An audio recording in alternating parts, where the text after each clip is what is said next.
Sophie Rodriguez had grown used to life tightening around her like a worn belt. Never enough slack, always another bill waiting, always another shift she couldn't afford to skip. After years spent navigating double shifts at the diner and dragging herself through late nights stocking grocery shelves, her world had shrunk into a predictable rhythm of fatigue and quiet resignation. But the afternoon she unlocked her great-grandfather's abandoned garage, something in the air shifted. Dust rose in the cold light like tiny ghosts, whispering reminders of a man she never met yet somehow sensed. The place felt frozen in an era of aching hands and honest labor, tools still sleeping on hooks, calendars paused in a forgotten August. Liam, her 7-year-old son, darted through the shadows with wide-eyed wonder while Sophie stood still, overwhelmed by the collision of past and present. The floorboards creaked beneath her boots in a strange, hollow cadence, one that didn't match the room's stillness. When Liam stomped playfully and the echo trembled beneath them, Sophie dropped to her knees, her breath catching as she recognized intention beneath the noise. Those boards weren't loose by accident. Someone had hidden something, someone who believed it mattered. And for the first time in years, a fragile spark of curiosity slipped into the quiet corners of her tired heart, urging her to pull up the past and see what waited for her beneath the weight of years. The wooden box she discovered beneath the floor felt impossibly heavy, as though time itself had settled inside it. Sophie unwrapped the faded flannel with trembling fingers, revealing brass-edged corners polished by the hands of a man who clearly cared about what he protected. Letters spilled out, yellowed envelopes addressed to my future family, alongside blueprints marked with precise, beautiful lines that looked more like devotion than engineering. Liam quieted instinctively, recognizing a moment bigger than both of them. As Sophie unfolded the first letter, her great-grandfather's voice seemed to rise from the page, honest and tired, speaking across decades about loss, perseverance, and the single mothers and struggling families he watched fight to keep their cars and their lives moving. He wrote about long nights in the garage after his wife died, about repairing vehicles for people who could barely afford groceries, about the ache of wanting to do more. Then came the revelation that stole Sophie's breath. An engine he designed not for profit but for fairness. An engine built to run clean, simple, and cheap, crafted for people who lived every day on the edge of sacrifice. And tucked inside that same dusty letter was a plea written with a faith that staggered her. He had hidden his invention so the right person, not the richest, not the loudest, but the one who understood struggle, would one day find it and carry it forward. Sophie didn't yet believe she was that person, but the letters seemed certain. In the days that followed, Sophie moved through life with a quiet electricity humming beneath her exhaustion, as though her great-grandfather's hope had etched itself onto her bones. She sought out Raymond, the gentle, seasoned mechanic who kept her aging Honda alive out of kindness rather than profit. When she unrolled the blueprints across his workbench, his eyebrows lifted in disbelief, his skilled fingers tracing the lines like a man discovering a lost chapter of history.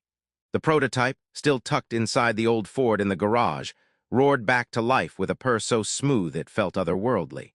Fuel consumption readings stunned everyone in the room, and suddenly Sophie wasn't just holding dusty papers. She was standing on the edge of something her great-grandfather never got to finish. With Raymond's mentorship and the unexpected brilliance of Carlos, an engineering professor who joined their cause, Sophie found herself part of a team she never imagined leading. They spent evenings in the garage, sharing cold sandwiches and warm determination, studying the engine that defied logic and celebrated simplicity. The more she learned, the less she cared about selling it for a quick escape from her financial struggles. Vincent had trusted the future. He de-trusted her. And somewhere between his letters and the hum of that miraculous engine, Sophie felt a dormant part of her soul stretch awake, whispering that this legacy, fragile as it was meant to be protected, not sold. The local news interview changed everything. Sophie had agreed only because Raymond insisted and Liam begged to see his mom on TV. She expected polite nods from neighbors at best, maybe a few awkward conversations at the diner. Instead, the story ignited like dry timber in a summer wind. Emails flooded in from people who recognized their own struggles in Vincent's words, single parents choosing between gas and groceries, elderly couples rationing miles to make their prescriptions last, working families drowning under car repair bills. Donations trickled, then surged, arriving $5, $10, $50 at a time from people who didn't have much but understood what it meant to need hope. A retired patent lawyer offered his services for free. A small warehouse owner gave them space, and students from the community college showed up after class eager to help. Sophie, once terrified of being seen, found herself holding the center of a movement built on compassion and grit. With the newly formed Vincent's Legacy engines, she worked dawn to midnight, balancing mothering, manufacturing, paperwork, and doubt. And yet, every time exhaustion threatened to drag her back into the old rhythm of survival, someone's story would arrive. A grandmother who could now visit her grandkids, a delivery driver whose job was saved, a mom who could finally breathe knowing her car wouldn't fail her. These small victories stitched strength into Sophie's spirit. She wasn't chasing wealth or recognition. She was building something sacred, something her great-grandfather had carried alone for decades, waiting for the right hands to take the torch. Growth came steadily, messy, imperfect, and honest. Their small team expanded, fueled not by corporate ambition but by stubborn heart. Engines rolled off the line one by one, each assembled with the kind of pride that can't be quantified on a spreadsheet. Sophie created a sliding-scale pricing model, trusting that people who could afford more would naturally help those who couldn't. And to her amazement, the community proved her right again and again. Families sent thank-you letters, some with crayon drawings from children riding in cars that finally felt safe again. Workers who once took temp jobs found stability on her shop floor. And as the company grew, so did Sophie's confidence. Her life shifted from scarcity to purpose, not wealth, but a sense of alignment that filled the spaces fear once occupied.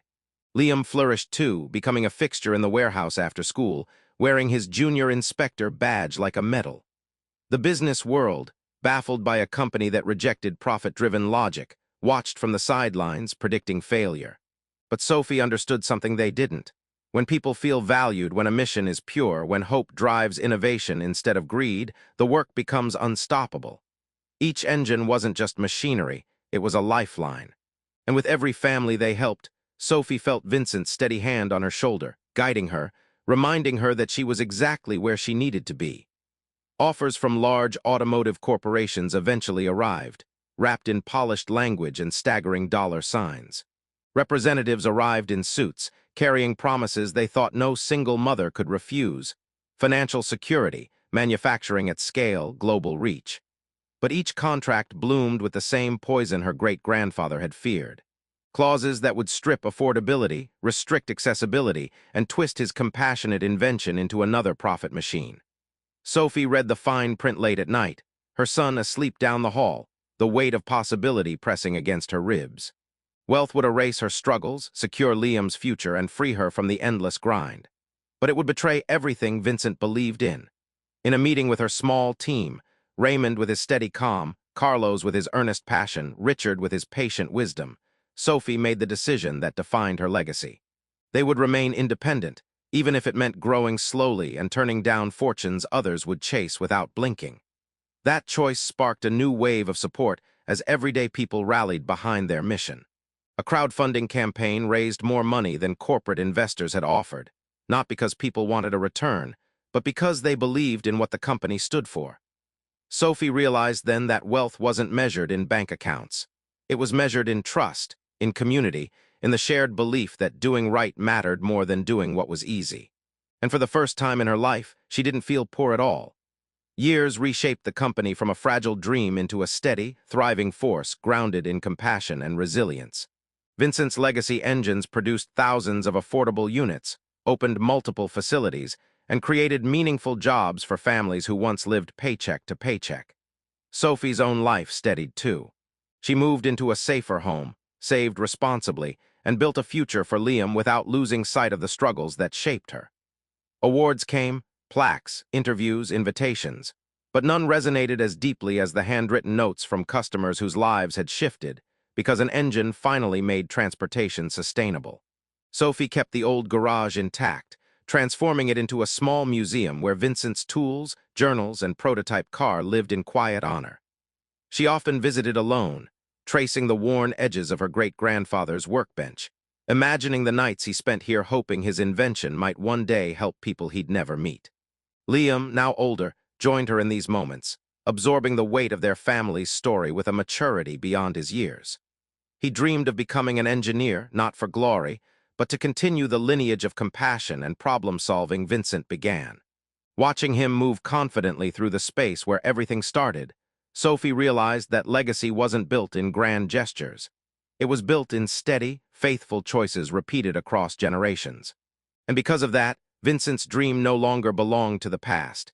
It belonged to the future.